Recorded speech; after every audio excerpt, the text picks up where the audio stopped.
Well, I guess Godzilla got me to get Netflix after all. What's up, folks? It's Zilla99, and today I will be reviewing Godzilla Monster Planet. Well, let's get into it.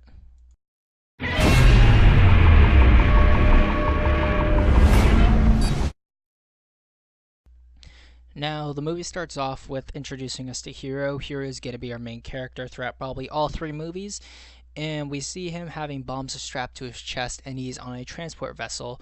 The reason he's on said transport vessel is because he's trying to stop a group of elderly volunteers from moving into the transport to go down to a planet. The council, who are the governing bodies of the ship they are on, from going down and colonizing this new planet. And all of these people are volunteers, including Hiro's father. Hiro, of course, not wanting the last member of his family who is alive to die if everything goes wrong, so he, of course, protests this. However, he's talked down by his grandfather and he's apprehended. However, when he's thrown into prison, there is a sky window on the ship's prison, and because of this, we see that Hiro actually witnesses not only the ship that his grandfather is on go down towards the planet, but it blows up in orbit and everyone on that ship dies. And Hiro gets really mad about that, and that sort of segues into the kind of Godzilla title screen. And from here, we find out that it was the last summer of the 20th century we started seeing monsters appear on the planet. And from here, there are actually four monsters we see. We see Kamacuras first, then we see Dagora, then we see Dagara, and then Orga. And what Hiro tells us is that there were monsters from deep below the earth and from ancient legends, so it appears that most likely Dagara, as of course he's referring to Dagara when he says legends, as they are both on the same screen. And what I can assume is that most likely the lore about Dagara from Rebirth of Mothra 2 is intertwined with this universe, as well as some of the events from other films in terms of their lore, to an extent, of course. And we also know that Godzilla is, of course, there and is the main monster, and kind of the biggest reason why humanity had to leave the planet, as it seems that Godzilla was the main driving force that was destroying a lot of human civilization. Of course, Godzilla attacks Japan. However, we also know that he attacks the east coast of America, and 150 nuclear warheads are dropped on him, which was around 40 megatons of force, according to one of the characters. And it completely fails, and Godzilla just kept on trudging along. And this is where we see Hiro's kind of great motivation as a character, as he's with his grandfather, who died at the start of the film, on their way to their transport vessel. However, we see Godzilla in the distance, and Godzilla's atomic breath, which I have coined the railgun atomic breath, as it kind of charges up, and it's a quick shot, big noise. It just reminds me a lot of a railgun from Halo. And with his atomic breath, he blows up a transport ship. However, the explosion does kill his parents, who were in transport vehicles, which were on the way to the kind of airport that they were using as well. And then from here, we cut back, and the council is deciding how they're gonna go like about business in terms of, are they gonna try to find for this planet again? Are they gonna do something else or go back to Earth? And in the meantime, we also find out in the flashback that there was two aliens that came to Earth, and there's one group which are it's like Bula Solido is what I gathered from how their name is pronounced, but I'll just call them the space black hole elf aliens, or black hole elves, because they say that they come from the third planet in the black hole, which is similar to the simians from the Mechagodzilla movies from the Showa series. And the other aliens, which they're almost, in a way, you could call them dwarves. However, they are still around the same height as humans, but they're kind of more broad, stout looking. They also have darker skin, which is brown, not black skin, but it's kind of a dark brownish shade.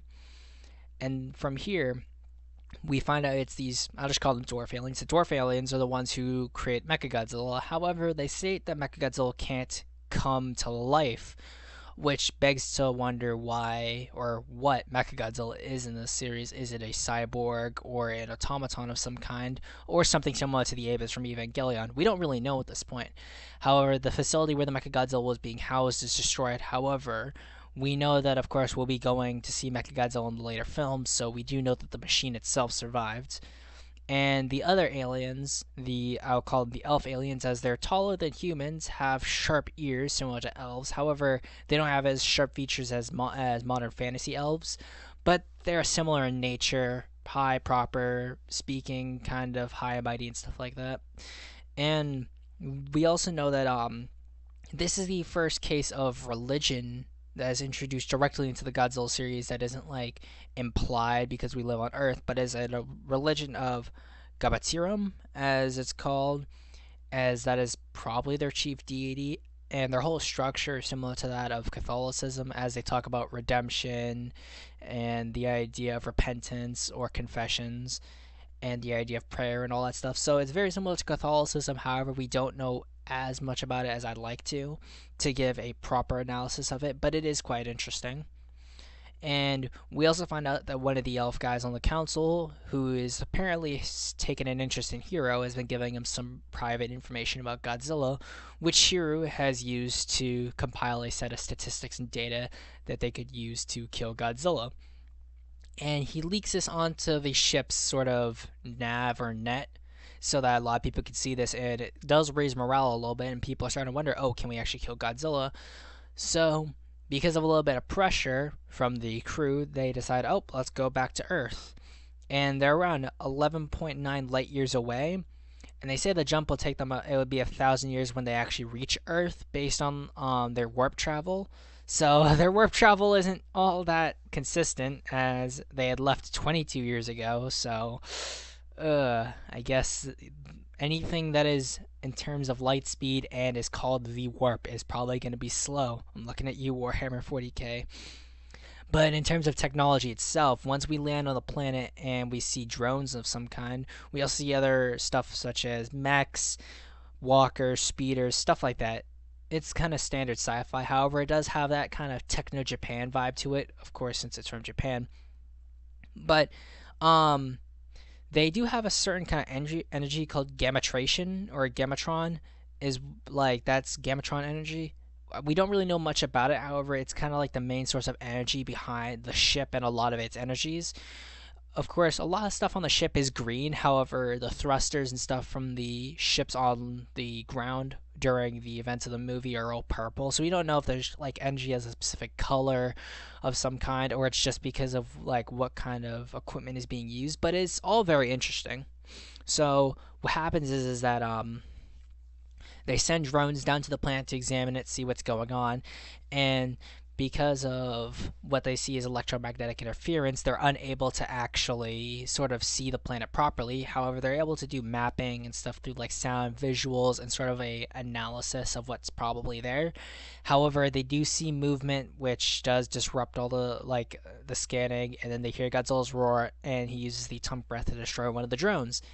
And one of my favorite lines from the movie where the captain says, "Nobody can forget that roar," and they're like, oh, we can't go down there because Godzilla's still alive. And what happens is that there's a little bit of information about Godzilla where it's like people are proposing whether or not Godzilla survived. Is it another Godzilla? Was Godzilla dormant? And it's a lot of just theory crafting amongst the higher ups in the council. However, the one elf guy who was helping Hiro reveals that it was Hiro who decided on like this plan that he leaked to the net. And what happens is that because it's the only plan they've got since they're here, they send Hiro down on bail to work on setting up this plan. However, he does go on to a small science safari after he's finished prepping everything for this mission against Godzilla. And they do find out that actually the planet has created this new kind of fungus which is able to fossilize over buildings of human civilization, and it's able to create these ruins despite the fact that those ruins should not be around, which I think is kind of interesting because I was wondering the same thing. So it's a nice little science explanation. And then we get to see the Servum, and the Servum do battle with the Alpha Company of the landing party, and we see them fight some of the mechs, and quite a few people die. And because of this attack, they feel that they cannot continue on the mission, so their plan is to now continue with what they were doing in practice. However, they plan not to engage or look for Godzilla, and once they regroup with everyone, they'll leave on the remaining ships, as two of them, which were used to go into orbit, are damaged. However, on the way there, Godzilla finds them, as one of the main characters, the elf dude who is helping Hiro, states that Godzilla will actually look for humans because of a kind of hatred that he has for humans, as well as the fact that humans have returned with no fear, in Hiro's case. and they have a small engagement with Godzilla where they find out that the electromagnetic shield, which this Godzilla has, can be penetrated at this specific area.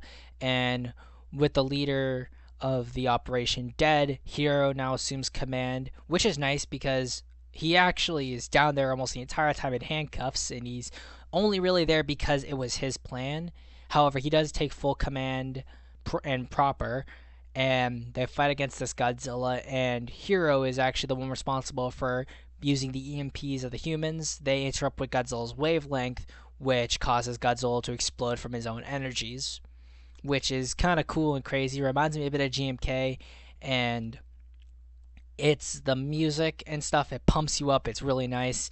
However, the celebration is short-lived because a lot of movement starts going around. They say that there's something. It's rising. It's around 300 meters tall. It's even bigger than Godzilla and stronger than Godzilla. And they find out it's the original Godzilla.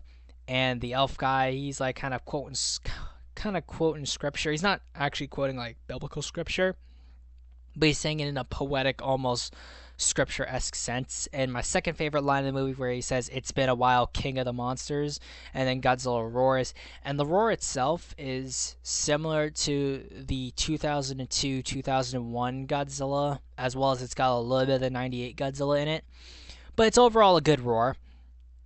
And what happens is that with everyone regrouped, they try to leave. However, Godzilla shoots down a lot of the people, kills a bunch of people, and he uses his tail beam. It destroys a ton of land. Hiro is, however, pinned underneath some rubble, and he passes out, and that's the end of the movie. However, there's an end credit scene after the credits. He wakes up and sees a native to the planet, to the monster planet, and that's the last image we see, and that's all. Now, on to Godzilla himself. Of course, we've all seen the design. It's a plant Godzilla. Of course, we do know now that the first one they fight's 50 meters, the new one's 300 meters. And he also says that's around 100,000 tons for the 300-meter Godzilla.